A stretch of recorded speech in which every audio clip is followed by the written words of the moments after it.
What's up? Just doing another little life update here. It's been like a long time since I've done one of these, so I'm gonna try and keep it short. But because there's been so much time and so much things that's happened, might be a little bit longer. But just wanted to pop in, say hello, do a little vlog here. Last time I did one of these, I was about a week or two from graduating, and so it's been a few months since then. So I graduated, whoop whoop, ended up walking the line. Um, After that, we got into summertime. I was trying to figure out, all right, what's next, what's going on. So I just continued working Old Navy, um, but I just started a different job recently. So that's why I'm like, okay, I definitely need to hop on here and just do a little life update because a lot of, some big things have changed. Um, but yeah, so for the summertime, like first things first, like a month after I graduated, I went to this thing called the Hawaii Conservation Conference over in Oahu to try and network, try and see if I could get a job with some people. Did like a mentorship program, got paired with this guy from U.S. Fish and Wildlife named Koa who works over on Oahu, and just got to get some, mentoring from him and just like, how to get a job, the space in general. And it's there that I actually went to a table, and that's where I learned about the organization that I just got the job that I'm doing now through. Um, but yeah, I worked at Old Navy throughout the whole summer. Old Navy was, it's fun. I was cashier. I'm like became a consistent, steady, like almost always cashier. Um, so it was easy, it was flexible. The thing was is it was also pretty low pay.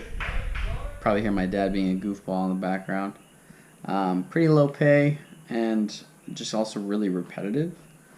But yeah, I was like looking for stuff, and so it was at the conservation conference that I went to a whole lot of tables, talked to a whole lot of people.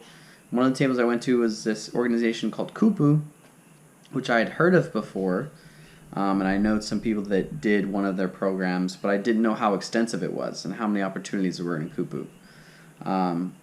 So they have like three programs. One is called HYCC, Hawaii Youth Conservation Camp or Corps. That one's like a summer thing. That's one that I'd heard of, where you go camping in a different place like every week for the summer. And so that's what I thought Kupu was. But they actually have two other programs. They have one called Kupu Aina Corps, which is like more like a normal job. It's only guaranteed for a year. Or Kupu Conservation CDLP, Conservation Development Leadership Program. I don't know why that sounds wrong to me, but it's sad because that's the program I'm in, and I should totally know. I'm wearing the Kupu shirt right now. It doesn't say it on my shirt. But yeah, so yeah, this is kind of I don't know how well you can see. This is my work outfit. I got my class, just everybody. Wait, I don't want to give away where I'm working at. Okay, let me back up. So, learned about Kupu, how extensive it is. So what Kupu is an organization that connects people to the different agencies or stuff in conservation. So to all the nonprofits, to all the state level people, like the DLNR kind of stuff. I think in Utah it was just DNR instead of DLNR. To the federal level, so to U.S. Fish and Wildlife, just connects you to a bunch of different agencies that partner with them, and you kind of go work with them as like an intern.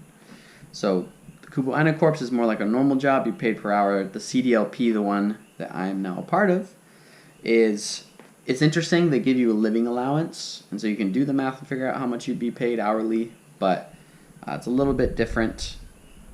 It's under a different thing called AmeriCorps, which is tied with a lot of other things in the mainland. And so it's interesting. It's basically like an internship. They don't like us saying internship, though. We're called members, and instead of working, we're serving.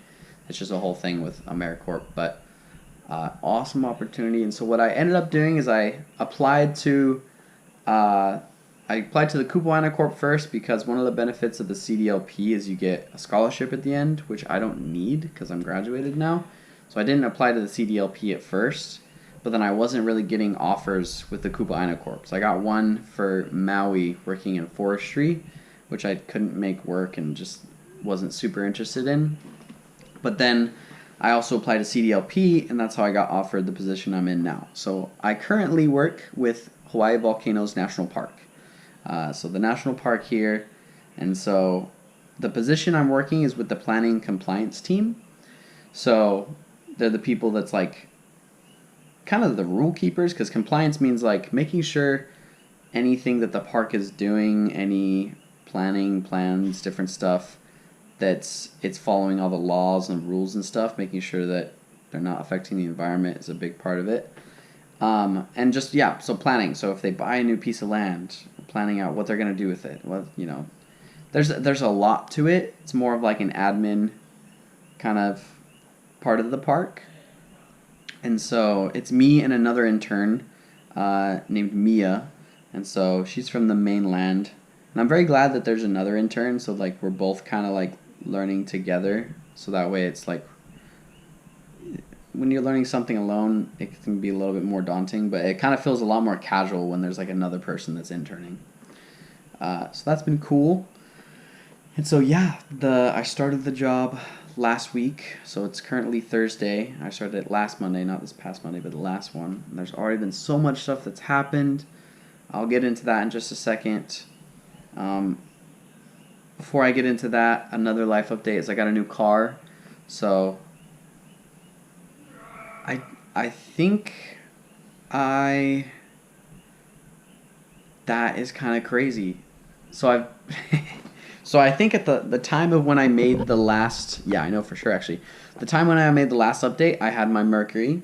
I actually got a different car after that vlog. I got a Pontiac G6, and I'm already on a different car now again. I sold that car and I'm on a different car now. So that's kind of crazy that I've had 2 new cars since my last little life update. But the Pontiac is a whole story in itself. I was trying to like upgrade because my last car, there was nothing necessarily majorly wrong with it, but it was starting to get higher in miles, and I was trying to be ahead of the curve and get something lower miles. And the Pontiac I ended up getting, I kind of got scammed. I thought it was clean title, and the guy kind of signed it over without showing me anything, and I shouldn't have trusted him. And that ended up being a rebuilt title, so that just makes things hard to sell in general. And then it had started having problems, and me and my dad had to do a whole bunch of work on it to get it fixed and everything, do a lot of different things with it. It's pretty much replaced the whole cooling system. It was having overheating problems was the main thing. So that was a whole ride. I'm just going to give that as a short version though, because it's gone now. I sold it. I'm already on a new car. Luckily we got it like all good fixed to a good place before selling it, so don't gotta feel bad for the next person. Like, it definitely still had some quirks, some things wrong with it, but it was a reliable, easy daily driver. Like, it'll do great. But now I'm on a new car, and the reason why I got a new car is because of this job. So this job is in Volcano, which means I drive 45 minutes there, 45 minutes back, do a lot of driving. My last car's gas mileage wasn't great. And so now I have an all-electric car, which is pretty sick. I've always wanted an all-electric car. I always thought I would get like a Nissan Leaf or something, but I hadn't heard of this car. It's a BMW i3. It's one of the first years that they made it, so it's a 2014. And so the logic behind it was, okay, I'm about to start this new job. Calculating the difference between how much I'd pay in electricity to charge it versus how much I'd pay in gas for that last car was $3,000 over the next year. So this car was listed at $8,500. So what I did was sold my car for $3,000. It will pay for itself for $3,000 over the next year, and then I took out a loan. So basically over the next year, $2,500 is coming out of pocket, which is okay with me because now I have a car that's 7 years newer, 20,000 less miles, and just nicer overall. So yeah, that's a cool new thing. And I don't know if there's really anything else big that happened over the summer. It was a lot of, I was really spoiled with working at Old Navy that I got to go hang out with friends a lot. And I kind of, I'm kind of sad right now. I'm kind of adjusting in the sense that, like, I'm trying to figure out how to balance time with this new job. Because it's a normal full-time 40-hour weeks sort of thing. and so I have a lot less time to have free time and choosing what I want to do with that time. Plus, I'm driving 45 minutes to and from, so that takes up to an hour and a half. So 8 hour work days plus an hour and a half driving. So I only have a few hours in the day that I figure out what to do with it, and I have to prioritize things. But yeah, let me start telling you guys about the job. So yeah, planning and compliance. We had an orientation day last week that wasn't with the park, that was with Kupu first. And then met our supervisors, and then immediately started getting into the job the next day. And so Tuesday, immediately had like a field day. And so what happened is last year the park bought a parcel of land down on the southern part of the island. And so we went down to it with a whole team of people to deal with like planning out stuff for that land. Drove down to it, then hopped on UTVs, and with UTVs, 3 UTVs with all the people packed in, went down there. And so they were planning out like, okay, how's the trail going to work so people can access this and like hike down here? Where will the bathrooms be put so people have bathrooms? There's a turtle nest that they were checking up on, and then they were also there's turtle researchers with us, and they wanted to plan out where a shelter would be for them when they go down there, if there's any turtles that go along the coast. So the first day out in the field, super cool. It's a closed area, and a lot of the different things that we do might be in closed areas, and so I have pictures, but I can't show them because it's a closed area, and so the public isn't supposed to see it. I can kind of tell you guys about it. I can only tell you so much because, yeah, like people, it's just not public yet. This is very back of house with the national park, so you guys are kind of getting it in a little bit. I hope I didn't say too much already with like the sea turtle nest thing, but yeah, so super cool. And Wednesday, we went to, there's a museum in the national park that got closed down because its structural support like started getting iffy because there was an eruption in 2018 that caused earthquakes, and the whole building, like there's cracks through it and stuff. But that's getting demoed soon, and so we went and we're claiming stuff out of the building because everything that was left in there would just be going to garbage. And so there's still valuable things that people needed, so we went and got like whiteboards and pinboards and stuff that people in other offices and departments wanted. That was most of our day Wednesday. Thursday we went and we replaced these 2 crack monitors that were that's in a lava tube that's a hike in the park. That was most of our day Thursday. And then Friday, we were just getting oriented to the park for the most part. Like we went hiking, a few different hikes, me and the other intern. And so because she's from the mainland, she's still just got to like learn a lot more about the park and Hawaiian culture. And I still have a lot to learn about the park, so I'm, definitely been learning a lot as well. But it's definitely a little bit more necessary for her. And so, because it's like hikes that I've already done before. But yeah, that was like the first week, and we've been doing different stuff this week. It's been a little bit more training this week, having to get driving training done and IT training, just some different things. But it's been super cool. I like that for the most part we're doing something different pretty consistently. That planning and compliance has our hands in a lot of things. And also our supervisor encourages us to go with one of the other departments at least one day a week just to see what all the different areas of the park are and what it takes to manage a park.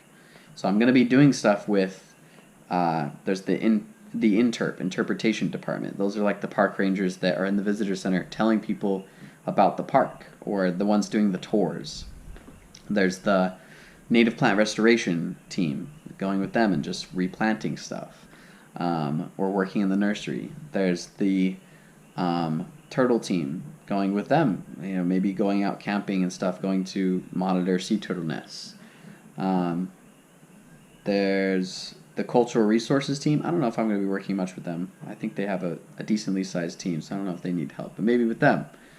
There's the eruption crew team. They make sure they do anything that needs done, and then when eruption happens, they're the one managing all the people and the safety and everything. There's so many different like moving parts in the park. So like tomorrow we're going and we're helping out with some, it's a stewardship thing we're removing invasive plants, and that's not normally with planning compliance.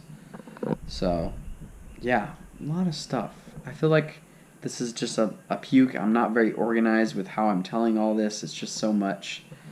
I'm definitely in the honeymoon phase still, and I know that, and I'm trying to be aware of that, and knowing that it's going to feel harder eventually. It already does to some extent. Not really. Waking up earlier has been a challenge for sure.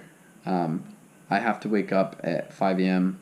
consistently, which means in order to get 8 hours of sleep, I need to be asleep by 9, which is pretty tough. Like 9 is like, that's old people time. No offense to you old people. No. Yeah, so I'm getting used to that. I'm definitely a lot more used to that. I actually just barely this came today. I got a lamp alarm thing because I hate waking up when it's still dark. I'm like, it's still nighttime. I should be sleeping. Like, I really don't like it. I know some people like to wake up while it's still dark and wake up and go see the sunrise. I'm not personally one of those people. And so this will light up my room, so by the time I wake up, it like slowly gets brighter and brighter. By the time it sets the alarm, then my room will be light, which I very much appreciate. And so I literally just got it today. We're going to see how it goes. But getting used to that and, the driving. And so like I was saying earlier, just the time management thing. If I wake up at 5 and I get home, like I do my whole morning routine, go to work, and then get home from work at about 6. And then I eat dinner. So pretty much I have from 6:30 to 9 for free time, which is 2.5 hours, which isn't a long time. And so there's a lot of things I want to do that I'm going to have to prioritize. Like, I want to be exercising consistently. I've been exercising with the job. I've been hiking, but I like to be lifting weights to make sure that, the muscles are getting worked, not just like cardio with hiking. I want to be able to practice guitar consistently, do music stuff. I want to be able to go hang out with friends and stuff. And I do, have times to do that, whether it's even like church and stuff. I want to be able to hang out and just play video games every once in a while. Like, I'm planning on going to jiu-jitsu once a week, starting next Wednesday or the Wednesday after that. So it's a lot of things that take up time. I've been really, I'm trying to figure out the exercise one. Just overall, it's like, dang, I don't know if I'm actually going to be able to exercise. Like, maybe I'll just going to fall lower priority. The reason why I have to get up so early is because personally my morning routine is I get up, I shower, I get ready, I make lunch, and then I have a time set where I just have like 45 minutes, an hour to like try and read scriptures and to pray, be spiritual. And so because of that, I wake up at 5 because a lot of times we've been starting at 8. Sometimes we'll be starting at 8:30. Which it's actually supposed to be the more normal time, but recently it's been 8 or like 7:45. And so if I start at 8:30, I can wake up at like 5:45. So it's a bit better. But yeah, I gotta wake up at 5. I'm out the door by like 6:10, all like completely ready for the day. And then I get to the park at like 7. And then I have from 7 to 8 to just kind of chill, read the Bible, pray, and then prepare myself for work and just go in and work. That's why I got to get up so early. So that's not going to fall on the lower priority for me personally. Like, that's not going to get cut out. So I need to make time for that. But I don't know if I really will have time to exercise. It's just also hard after a long day of work to like force yourself to go out and lift weights too. And there's always other things on the to-do list. So I'm pulling out time right now to just film this, After this, I have a bird school application that I want to do. There's like a weekend excursion going out with people that teach you all of the Hawaii forest birds and how to identify them and their sounds and stuff. So I'm hoping I get into that. But I got to do the application for that after this. I have to do laundry every other day because I have to wear the same clothes, and they only gave us 3 shirts. So I'm wearing 1 shirt a day, and then I have to wash the other 2, every other day. And I only have so much cargo pants. I bought a bunch of cargo pants before I left Old Navy using that employee discount. So I fit in because everybody at the national park wears cargo pants. It's just like part of the thing. for all the people that work there. So yeah, time. Now I know what it's like for a full-time job. And also, like, yeah, I don't know, there's just a lot of things. So, I'm trying to figure that out. It's just gonna be getting used to it and being really good with time management. And sometimes it might just be losing out on sleep. Like, I have, like, church events that I go to that keep me up. Like, I'm not gonna get to sleep before 10. So then I'll just always get 7 hours of sleep or 6.5. So sometimes I'll just be losing out on sleep. But anyways, I'm super blabbing right now. I don't know if there's really anything else that's necessary. I'm going to try and keep this decently short. Basically, just I graduated, I went to a conservation conference, kept working in Old Navy, eventually got this opportunity and started working this job. I had a different car for a second, and now I got another new car. And that's all the really big things. Oh, shoot. Also, this is new right here. That also happened over the summer. I don't know, it's hard to point a camera and know what it's actually. There's gonna be a little weird cut there. My camera ran out of storage space. It's telling me I'm blabbing too much. Just showing you guys my tattoo. It's a family tattoo, so for anybody that somehow didn't hear, my parents and my brother also have it. I'll show it a little bit more. You don't mind my hairy arms. We all have the same base, and we just have a different center. So mine's a seabird, Brian has a rose, my mom has a hummingbird, and my dad has a turtle. So we all got tattoos. That's my first tattoo. So I would say that's the only other big thing that happened over the summer. Because my camera was running out of space and it's telling me I'm blabbing too much, I'm just going to cut it there. I hope anybody that's watching this, that you're doing good. Hopefully I'll pop in with some more music kind of stuff or life updates here and there. But for now, yeah, that's where I'll leave it. So I will catch you guys on the flip-flop.